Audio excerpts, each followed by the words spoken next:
আমি প্রথমে দিতে চাই, ইসরায়েল কোনো রাষ্ট্র নয়।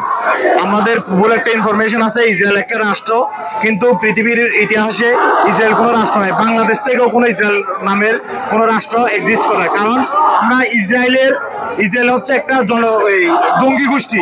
ওরা আগ্রাসন করতেছে, দখলদারিত্ব করতেছে। ওরা কখনোই কোনো রাষ্ট্র নয়, ওরা জাস্ট একটা জঙ্গি গোষ্ঠী।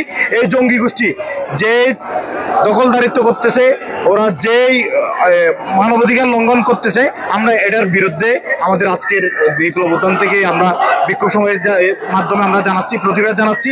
আমরা জাতিসংঘের কাছে জানাতে চাই যে ওরা মানবতার কথা বলে বলে বিশ্বের কাছে যে বার্তা পৌঁছে দিতে চায়, কিন্তু তাদের চোখের সামনে যে মানবতা বিরোধী কাজ হচ্ছে তারা কেন ঘুমিয়ে আছে, আমরা সেটা জাতিসংঘের কাছ থেকে জানতে চাই। এবং জাতিসংঘ সহ যত মানবতার সংগঠন আছে সবার কাছে অনুরোধ করব যে এই বিষয়টা নিয়ে দেখার জন্য। অলরেডি গাজা শেষের পর্যায়ে, কিন্তু দেখেন এখনো পর্যন্ত তারা নাকে তেল দিয়ে ঘুমাচ্ছে। তো আমরা বাংলাদেশের এই পর্যায় থেকে জানাতে চাই, আমরা ইসরায়েলের সকল পণ্য বয়কট করব। আমরা ঘরে ঘরে গিয়ে আমরা এটা অ্যানাউন্স করব, আমরা এটা পৌঁছে দেওয়ার চেষ্টা করব কোনটা ইসরায়েলি পণ্য, এবং প্রত্যেকটা ইসরায়েলি পণ্য আমরা বয়কট করার জন্য মাঠে থাকবো।